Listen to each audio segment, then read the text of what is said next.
Bonjour à tous, merci de nous rejoindre pour une nouvelle question média et on s'intéresse aujourd'hui à la sphère grandissante des influenceurs, blogueurs, instagrammeurs, youtubeurs, snapchatteurs. Peut-on en faire son métier? C'est la question qu'on va se poser ce soir avec vous qui avez accepté de participer à cette émission. Je vous en remercie. Vous venez partager votre expérience et votre connaissance de ce milieu. Je vais vous présenter rapidement. Donc mademoiselle Fanny, vous êtes influenceuse sur Instagram. Sarah Lou, jeune youtubeuse, Julie Foulon de Molon Geek, ce Molon Geek qui propose cet espace de coworking et aussi de coaching pour jeunes entrepreneurs. Et puis Boris Kriwicki, vous êtes journaliste, bonsoir, et chercheur à l'ULG.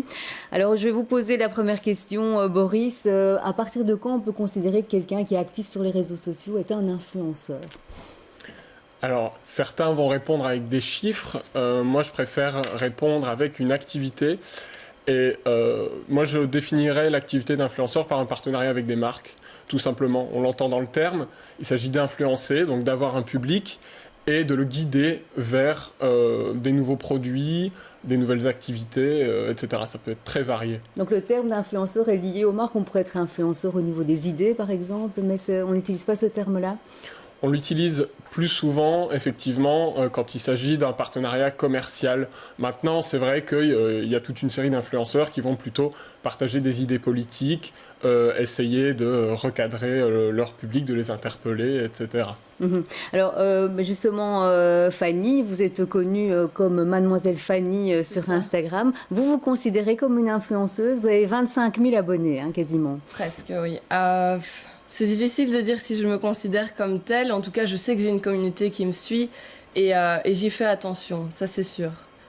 Et qu'est-ce que vous partagez alors sur Instagram? C'est essentiellement de la mode? C'est ça, essentiellement de la mode, parfois des petits conseils beauté aussi, des produits que j'utilise et que j'aime sans collaboration aucune. Et oui, parfois avec collaboration aussi. Mais c'est vraiment plus partager mon style, faire un peu entrer les gens dans ma vie, quoi. Et c'est à ça que vous vous êtes dit, tiens, je suis peut-être quand même une influenceuse puisque maintenant des marques commencent quand même à m'approcher. Je me suis plus dit, je suis influenceuse quand j'ai eu des gens dans la rue qui m'ont reconnue ou qui me demandent des avis au niveau de la mode. Oui, tu ferais ça comme ça, est-ce que tu mettrais ça avec ça? Et là, je me suis dit, ah ok, j'ai quand même une influence, ça fait peur aussi parfois. Ça fait peur. Ok, Sarah, alors vous, vous êtes active sur YouTube, essentiellement pas que sur YouTube, mais bon, vous avez quand même beaucoup d'abonnés sur votre chaîne YouTube qui s'appelle Molum Sisters. Et vous, même question, vous vous considérez maintenant comme une influenceuse ? Alors, je sais pas si je me considère comme une influenceuse, mais je rejoins un peu Fanny dans l'idée de...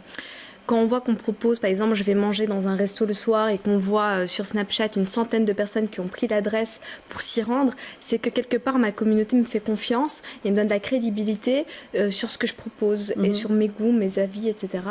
Et oui, on sent un peu qu'on peut influencer les avis de la communauté. Ouais, alors on va voir évidemment ce que vous faites plus en détail, mais d'abord Julie Foulon, donc Molon Geek a un projet qui est pas de créer une école YouTube, mais une espèce de partenariat, on va dire, avec YouTube pour former des jeunes à devenir youtubeurs, parce que ça s'improvise pas forcément, même si on a beaucoup qui l'ont fait comme ça sur le tas.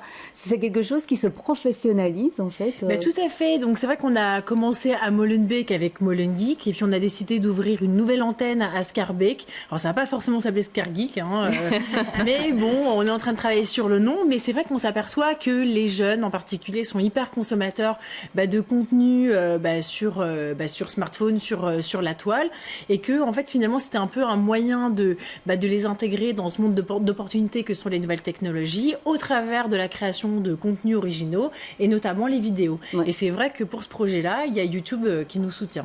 Alors on peut peut-être voir en image, on était allé filmer quand il y avait eu 3 jours de formation qui étaient organisés justement par YouTube et notamment avec la collaboration de Molon Geek avec quelques youtubeurs connus qui étaient venus. Elle, c'est Swan Périssé, c'est une Française. Il y avait aussi Abdel. Qu'est-ce qu'on a proposé aux jeunes qui ont envie de se lancer ce jour-là ? Justement, qu'ils ont dans chaque poche de jeunes, il y a un smartphone qui est un véritable outil et qui est aussi un outil finalement d'émancipation sociale, et que grâce à la vidéo, grâce à la création de contenus originaux, ils peuvent justement lancer leur carrière. Alors ça soit sous forme d'être en tant qu'influenceur, youtubeur, mais après ça peut être aussi couplé à un projet professionnel, à un projet d'entreprise. Et en fait, finalement, la création de vidéos est un vrai support de communication pour la marque. Allez, bon, comme on a vu en image un peu Swan Périssé, je propose qu'on regarde un extrait d'une des vidéos qu'elle a postées sur YouTube, et elle explique en fait comment devenir youtubeur, quelles sont les différentes étapes. Alors évidemment, il y a beaucoup d'étapes, mais celle qui semble la plus difficile, c'est quand même celle de l'écriture. Pour la première étape, tout ce qu'il vous faut, c'est 6 objets. Du café, un stylo, un carnet, du papier, des copines pour échanger des idées et un portable pour l'organisation.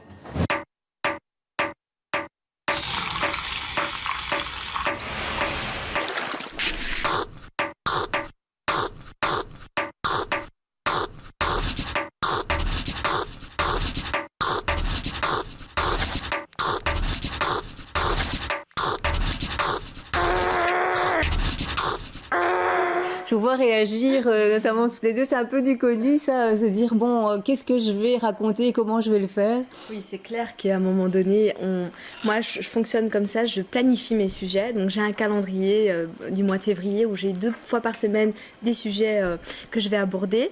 Mais je trouve que le plus dur, par contre, c'est de rester constamment connecté à sa communauté, d'interagir tout le temps avec elle. J'essaie vraiment de répondre à tous les messages que je reçois, à tous les commentaires, et ça demande beaucoup de temps, et c'est ce qui me prend le plus de temps. Mais après, c'est que du plaisir de répondre, prendre ce temps-là. On va regarder maintenant ce que vous faites, et vous nous raconterez un petit peu comment vous en êtes venu à créer votre chaîne YouTube. On regarde un petit extrait. Okay. Ensuite, on évite 2 couleurs flashées en même temps. Et si vous avez le même teint que moi, on évite les couleurs flashées tout court. En tout cas, pas en pièce principale dans une tenue. Privilégiez plutôt des accessoires. Il n'y a pas un type de féminité européen, émancipé, épanoui, un type de femme. Non, il y en a plusieurs. Vous savez, moi, même avec mon hijab, j'en fais partie. Mêlez-vous de votre vie. Et j'espère sincèrement que cette vidéo, elle va pouvoir contrer quelques clichés. Je suis 100% bruxelloise, je suis une vraie bruxellaire. Moi, j'ai jamais fait de différence entre vous et moi. Pourquoi vous en faites une? Oui, bon, c'est vrai, cet extrait que j'ai choisi parce qu'il y a un peu de tout, un peu tous les ingrédients qui font votre personnalité. Bon, d'abord ce côté bruxellois que vous revendiquez, vous donnez des conseils mode et vous allez expliquer pourquoi vous voulez donner ces conseils mode, et puis vous faites aussi passer vos idées, vous avez aussi envie qu'il y ait du contenu et qu'il y ait notamment au niveau de cette féminité que vous revendiquez. C'est ça. En fait, tout a commencé l'année dernière, j'ai rejoint la société de mes parents. C'est-à-dire que donc il y a une société de vêtements, voilà, on est une famille styliste, elle crée des vêtements. On est passionné par la mode. Et ils ont une boutique chaussettes gants. Tout à fait, et on voulait digitaliser la marque. Donc ça fait 20 ans qu'on existe, on s'est dit allez, il est temps de sortir un peu de Bruxelles et d'aller voir les autres horizons. Et donc c'est comme ça que ça a commencé. Donc avec la digitalisation, on s'est dit pourquoi pas finalement créer un nouvel axe, et créer cette chaîne YouTube où on va parler mode, mais pas que. Nous on accorde une grande importance à la place de la femme dans la société, son épanouissement, et on voulait aussi communiquer là-dessus. Donc d'où mes vidéos un peu en girl power, femme épanouie, etc. Et voilà. Souvent en lien avec le port du voile que vous revendiquez. C'est vrai qu'en commençant cette chaîne, j'ai parlé un peu de ce que je connaissais, de ce que je rencontrais. Après, maintenant, j'arrive à être de plus en plus large. Mais au départ, oui, en fait, j'exprimais beaucoup ça. Et le fait de moi aussi, je peux parler mode, moi aussi, je peux m'habiller super classe, super fun, je peux mettre plein de couleurs. Enfin voilà, un peu briser les clichés. Mais donc, voilà, l'idée de cette chaîne YouTube, de toute façon, c'est vraiment de faire la promotion de cette boutique, de lui donner un rayonnement, et notamment international. Grâce à ça, vous touchez un public plus large. Tout à fait, mais malgré ça, malgré que le but premier, ce soit vraiment faire de la publicité au niveau des vêtements, c'est quand même plus large que ça. Je parlais de la vision de la femme, donc on a tout cet axe-là, mais je publie également des vlogs voilà, où je montre des week-ends avec mon mari, ce qu'on fait, donc, etc. Vlog, pour ceux qui ne connaissent pas, c'est blog vidéo. C'est ça, ouais, c'est ça, où je prends ma caméra et je vous emmène avec moi voyager. Et donc, c'est bien plus que ça. Et de toute façon, il faut que ça le soit, parce que ce que les gens cherchent, c'est ce qui est authentique, vrai. Si on fait de la pub, ça se ressent. Et alors, les gens, ils se connectent pas, vous perdez votre crédibilité. Ok. Et est-ce que vous faites de la pub pour d'autres marques? Oui, il m'arrive de faire de la pub pour d'autres marques, tout à fait. Si je peux en profiter pour placer. Après, ça reste de toute façon en accord avec ce que j'aime. Je ferai pas de la publicité pour faire de la pub sur un truc que j'aime pas, qui ne me ressemble pas, ou c'est pas mon style ou quoi que ce soit. Non, ça reste vraiment quelque chose que je porterai. Même quand c'est de la publicité pour H&A, donc la marque de ma mère, ça reste ma sélection. Comment moi je le porte, mon regard. Et à la demande de marque, vous le faites parfois? Oui. Et à ce moment-là, vous le dites? Oui, bien sûr. Oui, tout le temps. Ouais. Et donc, Boris, est-ce qu'il y a des règles justement pour ça, et est-ce qu'elles sont suivies par les influenceurs? C'est les mêmes règles que pour tout partenariat commercial, que pour toute publicité, c'est la loi. C'est que il est interdit de cacher une publicité. Donc ça, c'est la règle juridique, et évidemment, on sait qu'elle n'est pas toujours suivie à 100%. Les frontières numériques sont parfois floues, l'appareil judiciaire est très lent à réagir et ne s'est pas encore complètement adapté au monde des influenceurs. Donc il arrive que certains fassent des publicités à demi-mot, les mots ne sont pas toujours clairs, en partenariat, merci à telle marque, etc. On ne sait pas toujours ce que ça veut dire exactement quand on n'est pas bien renseigné, mais rien ne vient réagir pour supprimer ces publicités. On compte sur la bonne éthique, le bon vouloir de l'influenceur. Mais qui n'est pas toujours bien informé non plus, peut-être. Tout à fait, tout à fait. Certains se lancent dans le métier, se retrouvent avec des partenariats avec des marques du jour au lendemain et ne savent pas toujours comment réagir, ne savent pas toujours que c'est illégal de faire de la publicité cachée. Donc il y a un mélange des deux. Il y a ceux qui trichent et il y a ceux qui ne sont pas suffisamment informés, effectivement. Alors Fanny, expliquez-nous pour vous comment tout cela a commencé. À 25 000 abonnés, c'est pas rien. Voilà, mais moi c'était un heureux hasard, je vais dire. Donc j'avais commandé du thé d'une influenceuse très connue en France, et j'avais fait simplement une belle photo du thé parce que j'avais vraiment apprécié son thé. Et du coup, la personne, elle, l'a reposté sur son Instagram, qui est à plus de 1 million de followers. Et là, en fait, ça a commencé à accélérer. Je suis tombée à 10 000 followers en presque 2 semaines. Donc, je me suis dit, OK, je savais pas que ça pouvait arriver et il faut prendre le train quand il passe. Donc, voilà, je me suis dit, pourquoi pas. Et je me suis lancée. J'ai commencé à me demander, bon, mais qu'est-ce que je vais partager au final? Parce que, il faut que je partage quelque chose que j'aime. Et puis, ça s'est tout naturellement tourné vers la mode. Et voilà, et ça continue comme ça depuis. Et donc, en quoi consiste maintenant votre activité? Ça vous prend du temps? Qu'est-ce que vous faites exactement sur Instagram? Ça prend du temps, c'est sûr, parce qu'il faut savoir qu'à côté de ça, j'ai un travail, donc ça prend pas mal de temps. Donc, c'est pas votre occupation principale? Non, pas du tout.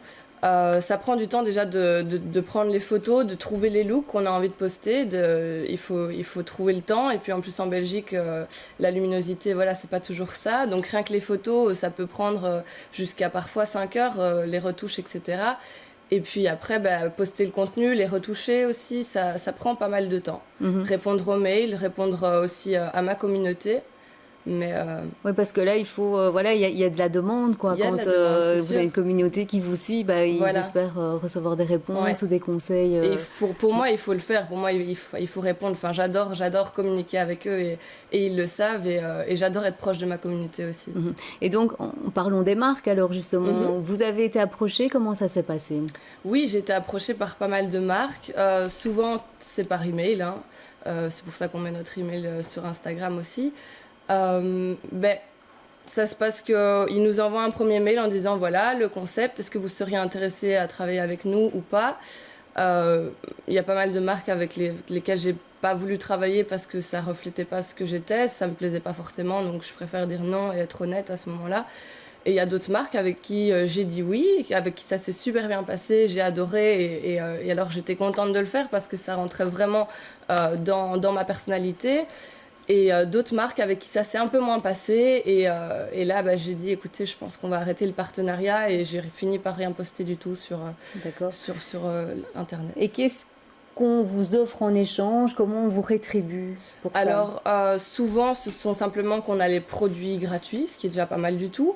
Et ça peut arriver qu'après, on soit payé. Ça peut Donc arriver. ça vous est déjà arrivé, vous en êtes pas encore là? Oui. Ouais. Non, ça m'est déjà arrivé. Ok, et donc toujours avec la même question qu'à Sarah, donc vous êtes transparente quand vous faites de la pub? Je suis transparente. Au tout début, quand j'ai posté cette photo du thé, je savais même pas que je faisais de la pub. Pour moi, c'était juste quelque chose que j'ai aimé, donc je vous ai mis. Ouais. Mais oui, je mets tout le temps les hashtags ad, donc pour publicité. Voilà, je suis quand même très transparente. J'ai pas non plus envie que ma communauté se sente un peu pris pour des pigeons, on va dire.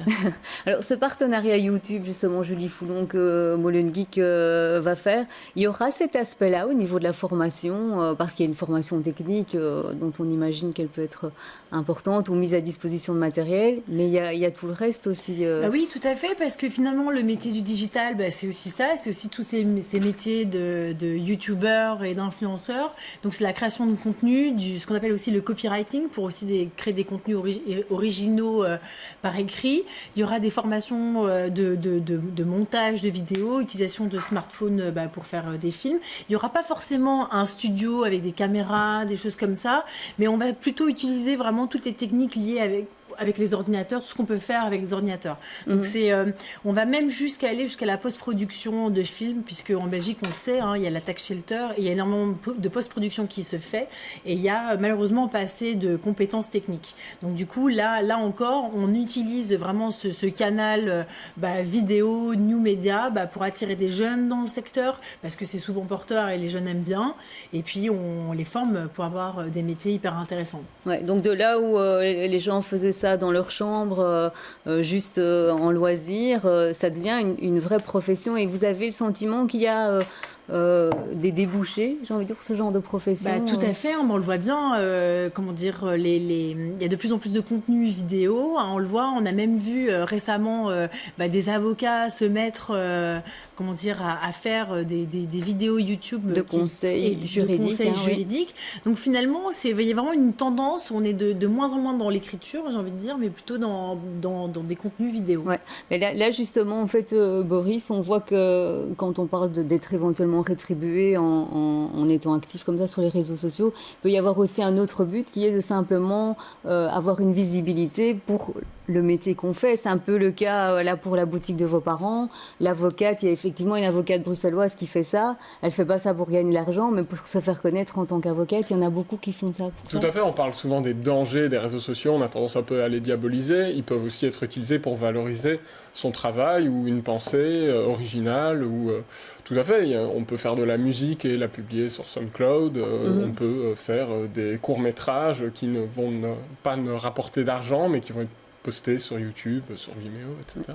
Et si on parle maintenant vraiment argent, donc c'est quand même ce qui nous intéresse aussi, des youtubeurs, à partir de quand? Donc il y a quelques youtubeurs très connus en Belgique, on peut penser notamment à Abdel en vrai, il y a notamment un Français qui est actif, un Français en Belgique, il y a Guillaume, donc eux, on imagine qu'ils gagnent bien leur vie avec YouTube. Comment ça fonctionne? Comment ils sont rétribués? Alors, il y a beaucoup de choses. Il y a tout ce qui est revenu publicitaire. Donc, certaines vues vont être monétisées, celles qui ne sont pas bloquées par les bloqueurs de publicité, où les publicités vont s'afficher sur YouTube. Ça peut faire des revenus sur le long terme, mais c'est minoritaire, parce que de plus en plus de gens utilisent des bloqueurs de publicité, etc.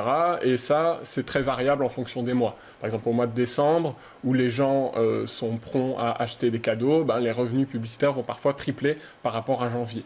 Et puis, il y a aussi tout ce qui est partenariat, on en a un petit peu parlé. Donc, parfois, les marques vont offrir des produits, mais parfois, et de plus en plus, quand vous gagnez en abonnés, que votre communauté grandit, elles vont carrément vous payer pour que vous fassiez un tweet ou une photo avec le produit, etc. Donc là, c'est de l'argent direct. Et puis, il y a aussi tout ce qui est mécénat, la communauté.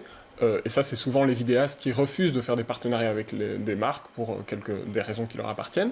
La communauté, alors, finance l'influenceur et lui donne de l'argent tous les mois pour qu'elle continue à faire qu'il ou elle continue à faire son contenu sans faire de partenariat avec les marques. Alors, moi, j'avais lu quelque part, je ne sais pas si c'est correct, que pour 10 000 vues, on gagne 2 000 €, 100 000 vues. Comme j'ai dit, c'est très très variable. Donc déjà, ça change tout le temps selon l'algorithme de YouTube, selon si les annonceurs vont être plus intéressés par des publicités ou pas.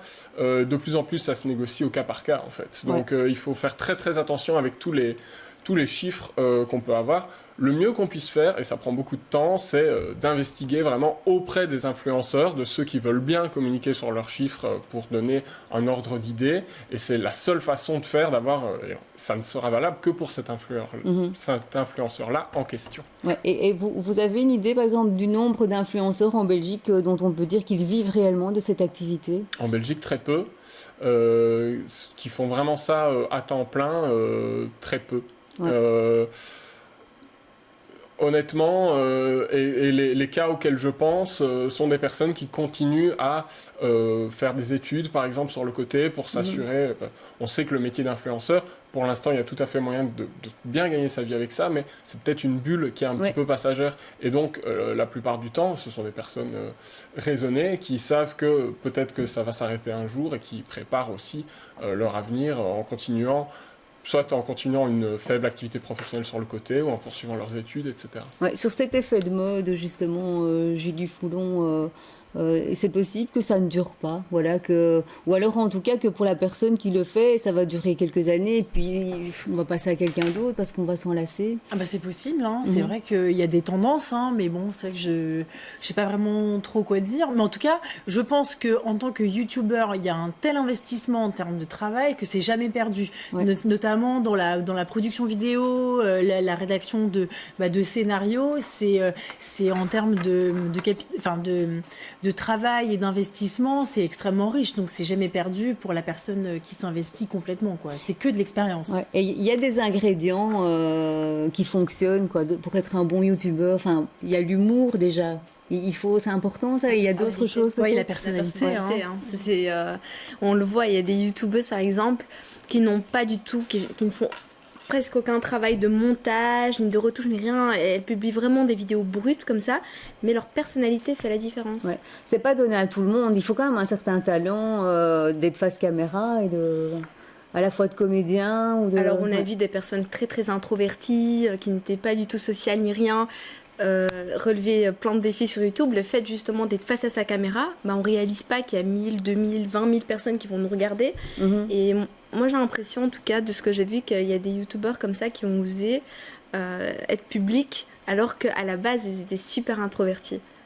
Alors Boris, vous êtes journaliste aussi et vous avez collaboré au 24h01 en écrivant un article sur une influenceuse qui est quand même très connue puisqu'elle a quand même 120 000 followers et pour une Belge c'est vraiment pas mal du tout. Elle s'appelle Claire Marnette, elle est connue sous Milky Way's Blue Eyes. C'est ça. Elle est namuroise mais elle étudie à Bruxelles. Et donc, elle, c'est fou son histoire, c'est une vraie entreprise qu'elle a créée de rien en réalité. Tout à fait, comme beaucoup d'autres, elle a commencé juste par faire du blogging pour le plaisir. C'était vraiment pas ce qui était recherché d'en faire un métier. Et puis, petit à petit, les partenariats arrivent, les marques, et puis alors il faut créer un statut pour déclarer ses revenus. Donc, on commence comme indépendant, et puis comme les revenus sont plafonnés, il faut évoluer, créer sa société, etc., pour ne pas s'arrêter en si bon chemin. Oui, et donc elle a même une assistante qui finalement l'aide. Effectivement. Il y a même à répondre à c'est ça. Courrier. Donc je vois que vous deux, vous répondez à tout le monde, c'est très très bien. Ça sera peut-être pas toujours possible. Et notamment, c'est ce que Milky Way Blue Eyes a fait. Elle a dû engager une assistante pour répondre à ses mails, même pas à ses fans, mais à ses mails de demande de partenariats commerciaux. Tous les jours, c'est un parfum qui arrive. C'est le Club Med qui lui demande pour devenir partenaire et partir en voyage pour faire rayonner la marque. Donc, c'est un vrai travail. On a voulu l'inviter. Elle était ravie de participer à cette émission, mais elle est évidemment à l'étranger parce qu'elle parcourt le monde en fait. invitée par les marques pour être ambassadrice. Et donc, comme les grandes stars, elle a une agent qui est basée au Canada. Et oui, elle cherche de plus en plus à développer son partenariat à l'international parce qu'en Belgique, voilà, c'est limité, tout à fait. Et Fanny, c'est quelque chose qui vous fait rêver, ça? Oui. En plus, Claire, je l'ai rencontrée plusieurs fois. Elle m'a aussi raconté son parcours. C'est quelque chose quand même qui fait rêver et moi je la respecte beaucoup pour ce qu'elle fait parce qu'elle fait quand même des études assez difficiles. Elle fait des études de droit. Tout à fait, de droit. Mais oui, c'est vrai que c'est quelque chose qui me donne envie en tout cas. Ouais. Et on se dit que c'est possible. Ouais. Alors Boris, vous êtes journaliste et donc dans cet article on parle justement de la concurrence avec les journalistes mode, journalistes lifestyle. Il y a une vraie concurrence, c'est une autre façon de communiquer. Ce que Claire explique, c'est que de son point de vue, journalistes et influenceurs, influenceuses sont complémentaires, mais c'est vrai qu'il y a pu avoir une certaine... peut-être pas une impression de concurrence, mais en tout cas, les journalistes se demandaient un petit peu qu'est-ce que c'était que ces nouvelles personnes qui étaient traitées de la même manière qu'elles, etc., après des années à être seules à gérer ce milieu. Et puis, petit à petit, ça devient de plus en plus commun, et maintenant, il y a une vraie synergie à imaginer. Donc, il y a des projets qui se font de partenariat entre journalistes et influenceurs, influenceuses. C'est le cas de Influence Magazine, qui est un magazine qui va proposer à la fois des articles écrits par des journalistes et aussi des contenus type blog publiés par des influenceurs. Oui. Et donc vous, par exemple, Fanny, vous êtes invitée à des événements presse parce que de plus en plus les blogueurs, blogueuses sont invités. J'ai été invitée au launching de Influence Magazine. Oui, on est invité à pas mal d'événements avec des marques. Et c'est là qu'on rencontre un peu la blogosphère, quoi. Mais par contre, si on peut parler d'une différence entre les journalistes mode, c'est en termes d'objectivité, mais peut-être de cible aussi. Je pense que c'est pas tout à fait. Je pense que l'influenceur mode et la blogueuse mode ne va pas atteindre le même type de public. Et c'est souvent pour ça que c'est intéressant de travailler avec des influenceurs, avec des youtubeuses, parce que on atteint un autre public qui vont pas forcément lire les canaux standards de communication, les magazines, etc. Et c'est forcément un public plus jeune. Moi, je vois, nous, avec Molen Geek, par exemple, avec Sarah, on a fait des campagnes qui ont très, très bien fonctionné, justement pour attirer plus de femmes dans nos formations de code. Et c'est vrai que ça a bien fonctionné. C'est vrai que grâce à Sarah, on avait des jeunes femmes qui se disaient, tiens, pourquoi pas devenir développeuse web. Et c'est pour ça que c'est intéressant de sortir un peu des sentiers battus. On se crée en fait son propre métier et quelque part, vous avez décidé vous-même, je vais devenir mannequin par moi-même. Voilà, c'est pas un peu ça aussi C'est ça aussi, c'est clair. C'est clair que on peut considérer ça comme ça aussi. Oui. Alors, je voulais vous poser à toutes les deux, parce qu'on va quand même approcher la fin de cette émission. Comment vous voyez toutes les deux dans 10 ans Comment tout ça va évoluer? On ne sait pas évidemment, mais ce que vous espérez en tout cas. Moi en tout cas, je me suis donné 1 an de travail acharné. C'est l'objectif que je me suis fixé. Il y a 6 mois derrière moi et il y a 6 mois qui arrivent. Et après 1 an, je regarde les résultats et si je suis satisfaite de ce que j'ai donné et de ce que j'ai reçu, je continue et puis adviendra qui pourra.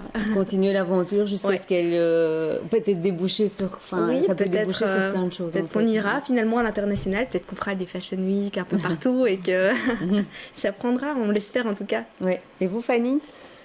Moi, c'est juste continuer de poster parce que c'est un vrai plaisir et oui, peut-être que ça débouchera sur autre chose. Je suis curieuse de voir où je serai dans 1 an. J'en sais rien du tout, mais en tout cas, je continue et toutes les portes peuvent s'ouvrir, on verra. Mais pas lâcher votre boulot à côté. Vous êtes dans l'immobilier, c'est ça? Je suis dans l'immobilier, oui. On verra. On verra. Tout est possible. Et j'avais quand même encore une petite question sur le côté un peu narcissique du métier. Est-ce que vous ressentez ça? C'est la critique qu'on peut faire. Oui, j'entends beaucoup ça, c'est vrai. Moi, je me considère pas comme telle parce que j'aime pas trop me revoir sur les publications. Donc, c'est pas quelque chose que je fais. Mais... c'est un côté, un petit peu pervers, narcissique, dans le sens où où tout le monde se juge, je dirais, dans cette communauté, et ça peut parfois miner un peu le moral de certains. Ouais. Ça peut parfois faire mal aussi. Ça peut faire très mal. Ça peut faire très mal. Et là, il n'y a pas que les influenceurs entre eux, il y a aussi les communautés qui nous envoient des messages qui peuvent toucher. Mais il faut vraiment bien se protéger et se dire que malgré tout, ça reste quand même que des médias. Et que voilà, je poste ce que j'ai envie de poster, je dévoile pas toute ma vie, et si sur un petit truc vous avez envie de m'insulter, faites-le. Il faut se blinder, quoi. Voilà, il faut vraiment se blinder, vraiment. Alors Julie, juste pour conclure, ce partenariat, cette école YouTube Molen Geek, c'est pour quand ? Et ben ce sera, alors au début on pensait plutôt mai 2018, mais finalement à mon avis ce sera deuxième semestre, puisqu'on doit faire encore les travaux d'aménagement. Mais en tout cas il faut continuer bien à nous suivre sur les réseaux sociaux, et on va mettre toutes les informations nécessaires. On doit faire les travaux d'aménagement, mais ce sera deuxième semestre 2018. Ok, très bien, c'est noté. Merci à tous les quatre d'avoir été les invités de Questions Média. On se retrouve dans un mois pour une autre Question Média. Passez une très belle soirée et à très bientôt.